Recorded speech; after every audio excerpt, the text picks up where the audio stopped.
Oke, bismillahirrahmanirrahim. Assalamualaikum warahmatullahi wabarakatuh. Bertemu lagi di mata pelajaran Sejarah Indonesia. Hari ini kita akan membahas materi baru yaitu tentang cara berpikir sinkronik.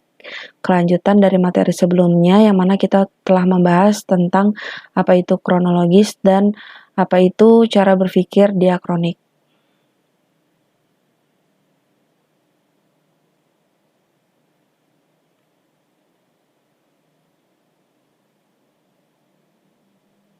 Oke, baik. Kita bahas tentang cara berpikir sinkronik dalam mempelajari sejarah. Nah, pengertian sinkronik sama seperti diakronik kemarin dibagi menjadi dua pengertian secara etimologi bahasa dan terminologi bahasa. Yang pertama, sinkronik secara etimologi bahasa yaitu berasal dari bahasa Yunani yang mana dari kata sin yaitu dengan dan kronos yang artinya waktu. Sedangkan secara terminologi bahasa atau istilah kata ini dibagi menjadi 3 pengertian, yaitu segala sesuatu yang berkaitan dengan peristiwa yang terjadi pada suatu masa. Yang kedua, mempelajari sejarah dengan segala aspeknya pada masa atau waktu tertentu secara mendalam. Dan yang ketiga, kajian yang lebih menitik beratkan pada penelitian gejala-gejala yang meluas dari sebuah peristiwa namun dengan waktu yang terbatas. Di pengertian sinkronik yang secara terminologi bahasa, ada kata yang saya bulatkan yang saya tebalkan. Yang pertama adalah segala aspeknya, yang kedua penelitian gejala-gejala, dan yang ketiga adalah waktu yang terbatas. Nah, apa sih yang dimaksud dengan segala aspeknya? Coba dibaca kembali ya. Mempelajari sejarah dengan segala aspeknya pada masa atau waktu tertentu secara mendalam. Nah, yang dimaksud dengan segala aspeknya adalah cerita sejarah yang diceritakan baik itu aspek ekonomi, baik itu sosiologi, atau budaya, atau geografi, atau apapun. Nah, segala aspek yang dimaksud adalah seperti itu. Dan penelitian gejala-gejala yang dimaksud adalah seperti itu juga. Penelitian terkait ekonominya, penelitian terkait sosialnya, budayanya, geografinya, atau apapun yang berkaitan dengan kehidupan manusia di sejarah tersebut. Ya, entah itu pola ataupun karakternya. Dengan waktu yang terbatas. Nah, perbedaan dari sinkronik dengan diakronik ini berkaitan dengan waktu.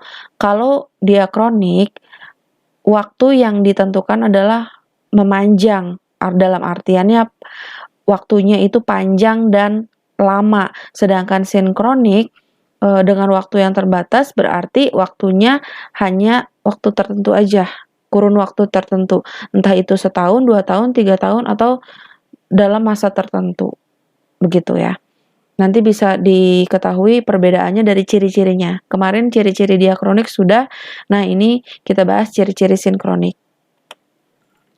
Yang kedua adalah ciri-ciri sinkronik. Ciri-ciri sinkronik yang pertama yaitu mengkaji peristiwa sejarah yang terjadi pada masa tertentu.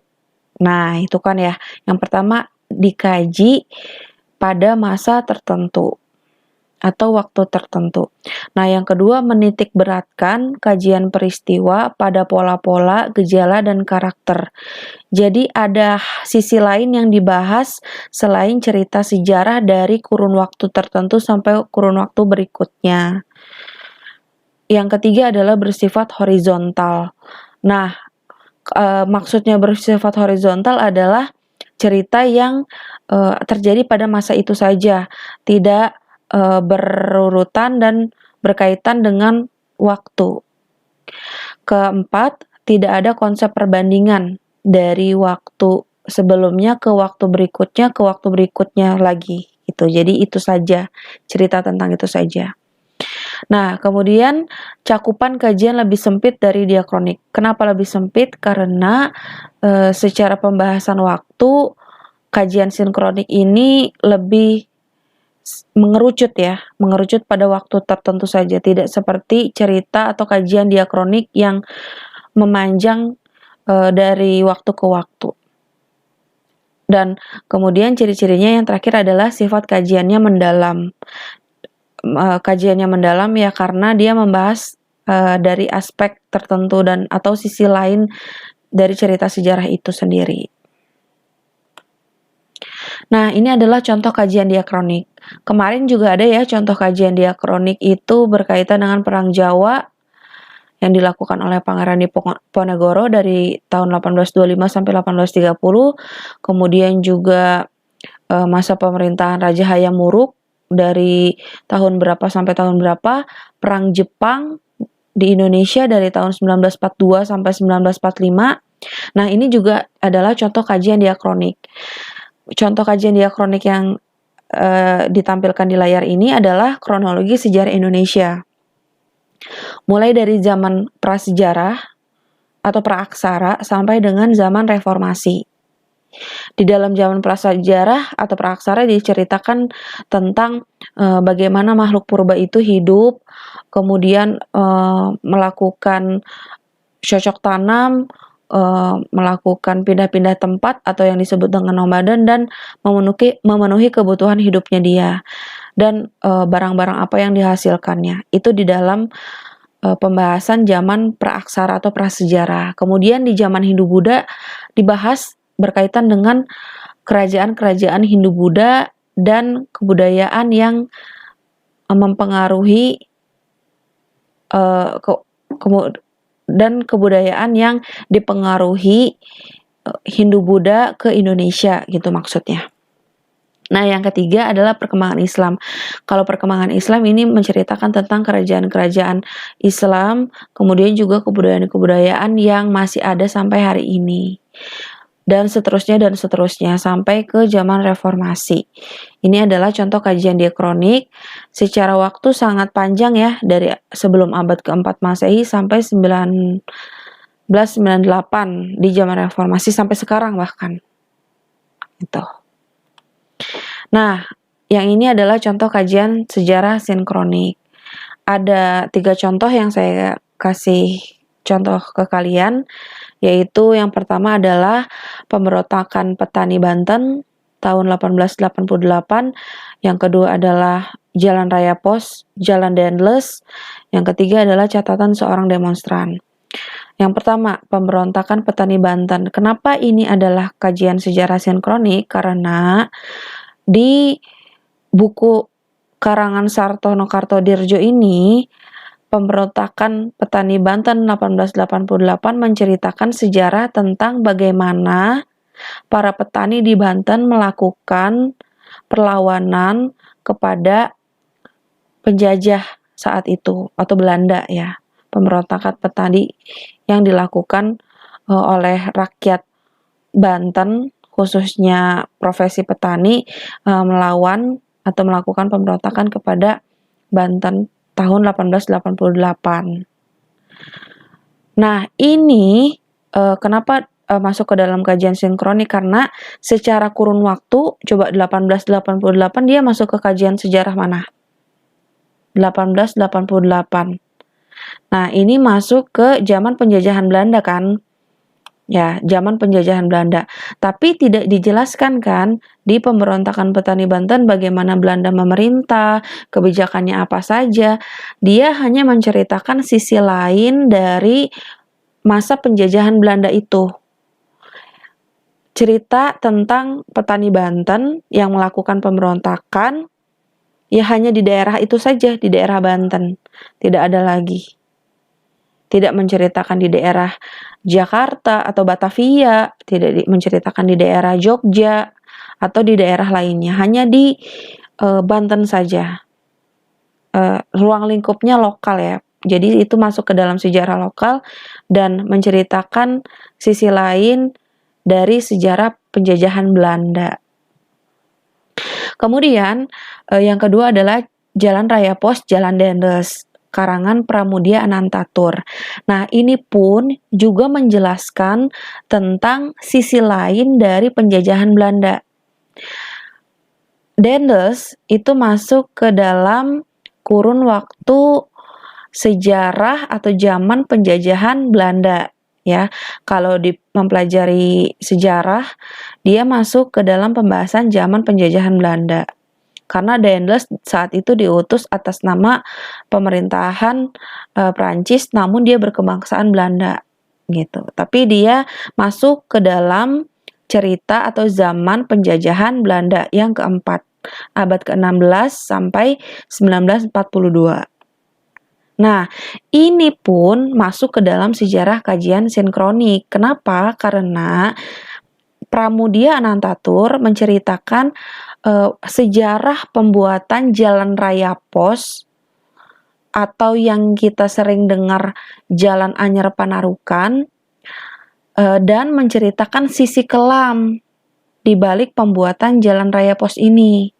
Kalau kita membahas di sejarah atau di buku sejarah zaman penjajahan Belanda terkait Anyar Panarukan, itu hanya menjelaskan Daendels membangun jalan raya pos atau jalan raya Anyar Panarukan dari 1808 sampai 1811 dengan jumlah pekerja yang sekian, kemudian juga tidak diceritakan sejarah detail, hanya diperuntukkan untuk apa jalan raya pos itu, tapi tidak dijelaskan sisi kelam bagaimana proses pembuatan jalan raya pos itu.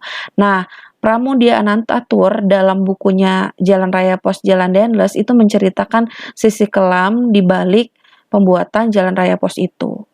Ini kajian sinkronik ya. Dia mengamati dan menulis bagaimana gejala yang terjadi di lingkungan yang dia lihat saat itu, khususnya di Jawa. Kemudian yang ketiga adalah Suhokgi, yang menulis tentang catatan seorang demonstran.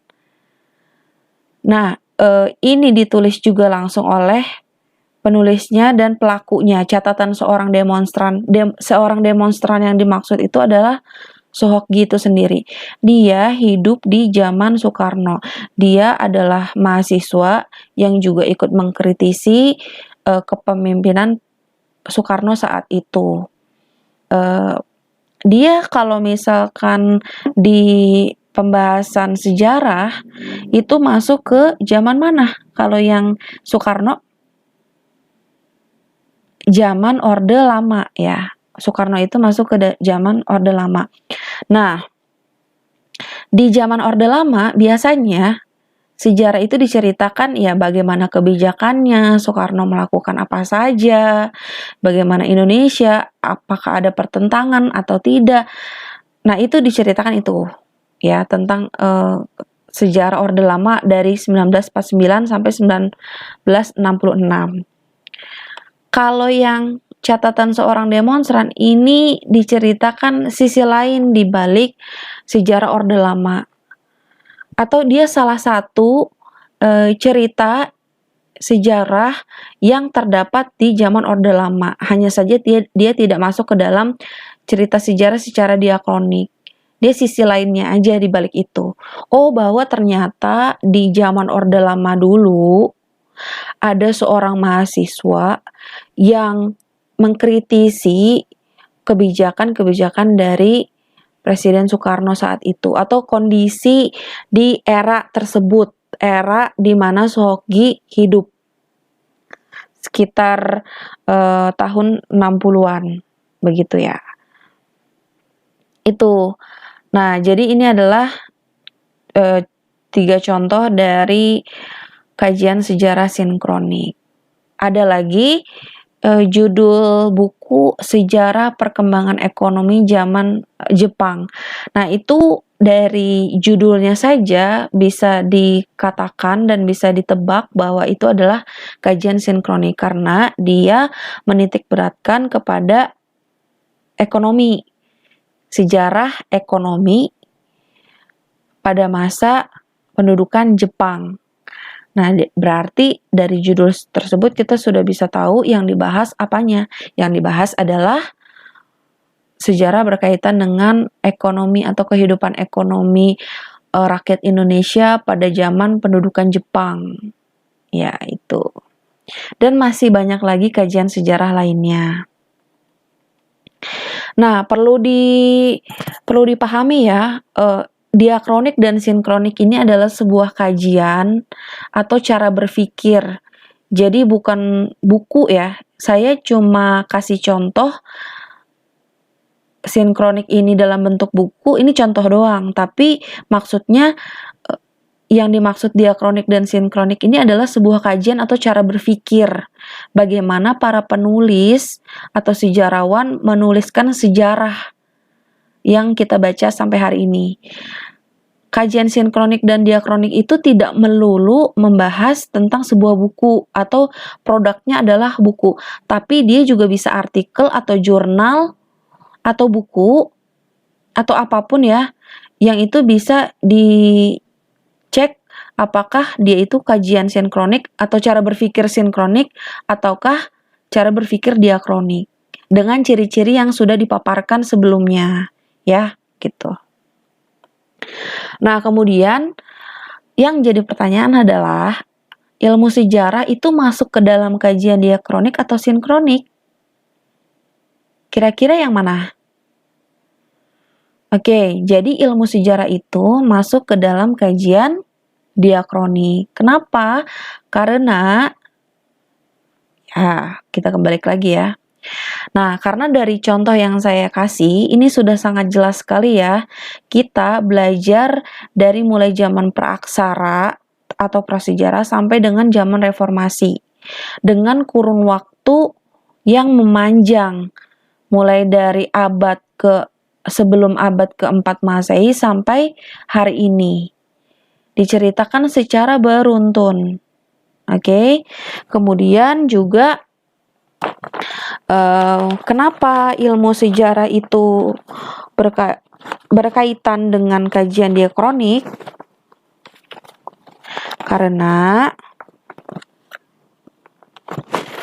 Karena isi sejarah menceritakan tentang peristiwa yang terjadi di masa lampau.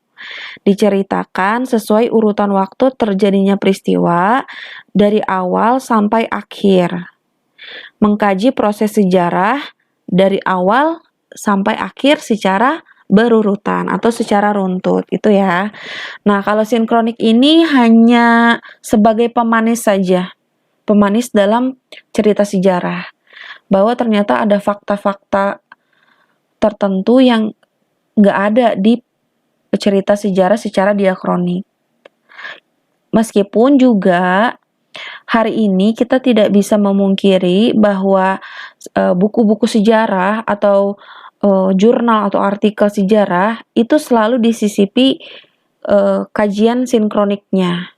Misalkan ketika kita sedang membahas proklamasi kemerdekaan. Nah, secara kajian diakronik, proklamasi kemerdekaan kan diceritakan detik-detiknya itu mulai dari Hiroshima dan Nagasaki. Peristiwa Hiroshima dan Nagasaki. Kemudian Soekarno dan Hatta diundang ke Vietnam, diberikan kesempatan untuk merdeka, kemudian kembali ke Indonesia, kemudian bertemu dengan golongan muda, kemudian ada peristiwa atau tragedi penculikan ke Rengas Dengklok, setelah itu perumusan di rumah Laksamana Maeda, dan akhirnya tanggal 17 Agustusnya dilakukanlah proklamasi kemerdekaan di rumah Soekarno. Nah, itu secara diakronik kan ceritanya begitu ya. Flat aja datar dari waktu ke waktu. Nah, kalau kajian sinkronik itu ada sisi yang menarik yang dibahas di dalam cerita proklamasi kemerdekaan itu. Misal, proklamasi kemerdekaan kan dilaksanakan di Rumah Soekarno ya, Jalan Pegangsaan Timur nomor 56, Jakarta Pusat, Rumah Soekarno. Nah, ada pembahasan yang menyisipkan bahwasannya tahukah kamu gitu, atau berawal dari situ ya, tahukah kamu ternyata rumah Soekarno yang mana kita sering dengar Jalan Pegangsaan Timur nomor 56 yang dijadikan tempat untuk dilaksanakannya proklamasi kemerdekaan ternyata merupakan hadiah dari seorang saudagar Yaman bernama Faraj bin Martak. Itu. Nah, itu yang disisipi kajian sinkroniknya. Gitu ya. Kemudian ada lagi cerita atau kajian sinkronik yang disisipi di dalam cerita sejarah, yaitu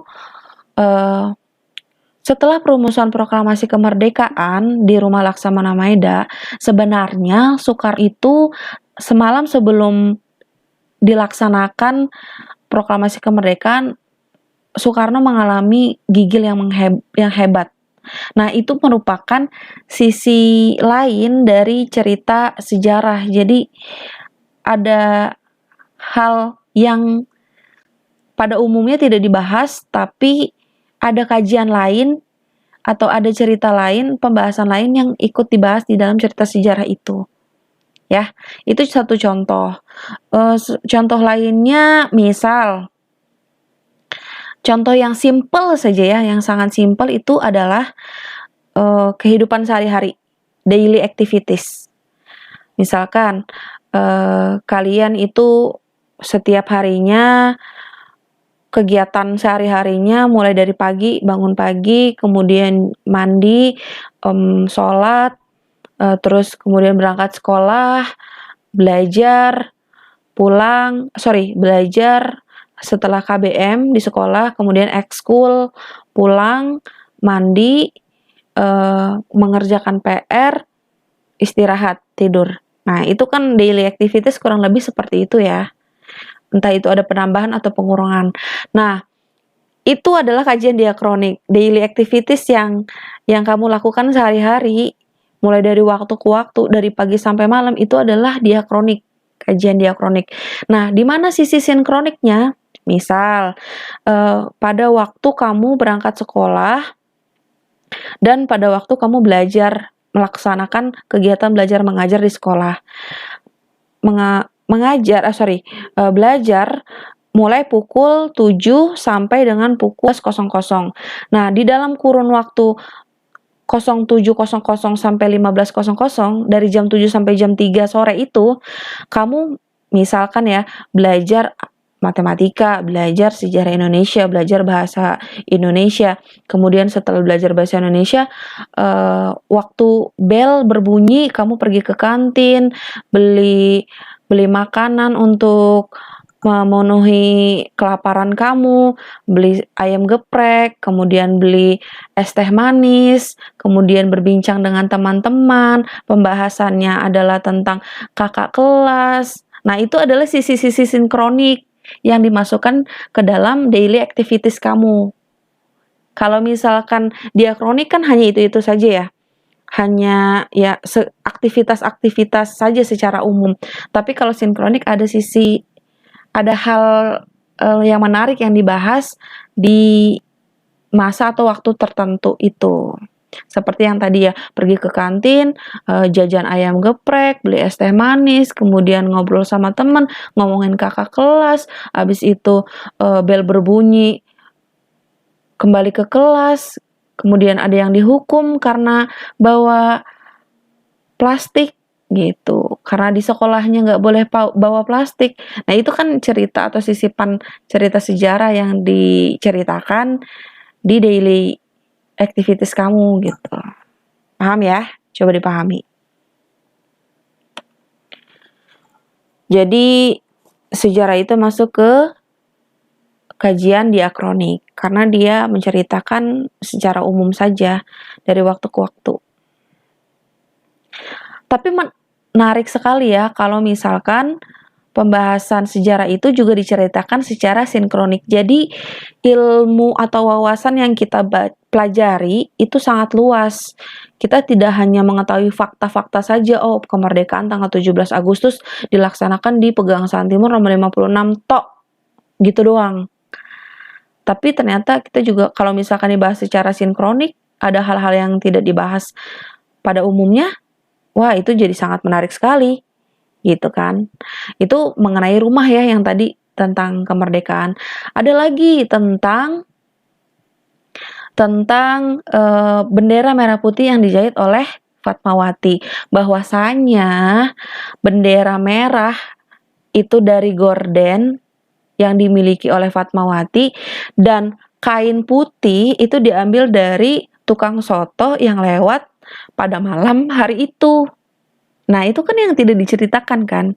Itu adalah kajian sinkronik atau sisi sinkronik yang diceritakan dalam cerita sejarah. Semoga dimengerti ya. Oke, silakan dipahami lagi materinya dengan baik. Kalau misalkan ada yang belum dimengerti tentang kajian diakronik, diputar lagi videonya. Dan sinkronik juga kalau ada yang belum dimengerti, coba diputar lagi videonya, dipahami, diresapi dengan baik. Kalau tidak mengerti juga, silahkan boleh bertanya di WhatsApp grup ya, atau pribadi juga boleh. Nah, sekarang tugasnya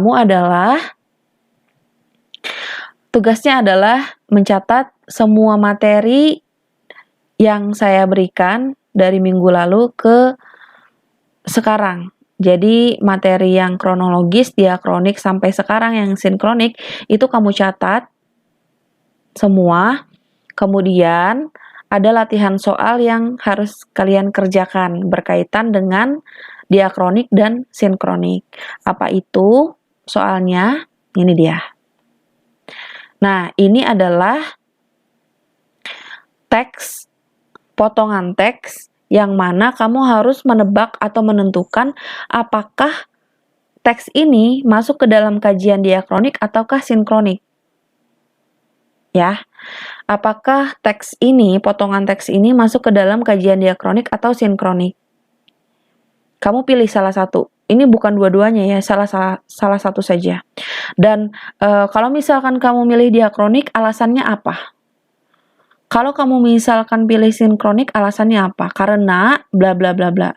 Karena saya membaca bahwasanya di dalam teks ini terdapat bla bla bla bla bla. Itu kamu jelaskan ya. Jadi jangan cuma ditebak aja, tapi dijelaskan kenapa kamu milih diakronik atau kamu memilih sinkronik. Ada 3 soal. Soal yang pertama ini kamu tulis di buku tulis ya. Kamu catat di buku tulis. Soal dan jawaban. Soalnya ditulis. Teksnya ditulis. Ini boleh kamu screenshot dulu supaya memudahkan untuk mencatatnya daripada harus mengulang videonya. Lebih baik di screenshot dulu. Kalau sudah di screenshot, oke, kita lanjut. Nah, ini juga silakan di screenshot terlebih dahulu. Ini berkaitan dengan apa nih ya? Oh, cerita tahun 98. Kamu tebak apakah ini diakronik atau sinkronik dan alasannya apa? Ditulis juga soalnya, teksnya, kemudian dijawab. Urutannya begini ya. Keadaan ekonomi Indonesia pada tahun 1998. Kemudian di bawahnya ada jawabannya. Di bawahnya lagi ada alasannya kenapa. Dan yang ketiga adalah ini. Silakan di screenshot. Ditulis teksnya, ditulis jawabannya dan alasannya kenapa. Nah, 3 soal itu kamu kerjakan berikut dengan catatan yang diakronik dan sinkronik itu. Seperti biasa, tugasnya diupload ke Instagram. Jangan lupa ya, diupload ke Instagram. Kemudian tulisannya jangan sampai terpotong. Gambarnya jangan sampai terpotong. Lurus saja posisinya, oke? Silahkan dikerjakan dengan baik, dipahami juga materinya. Kalau ada yang belum dimengerti boleh bertanya. Mungkin itu saja ya materi hari ini. Terima kasih banyak. Kelas 10, MIPA dan IPS. Terima kasih atas waktunya. Selamat pagi, selamat siang. Assalamualaikum warahmatullahi wabarakatuh.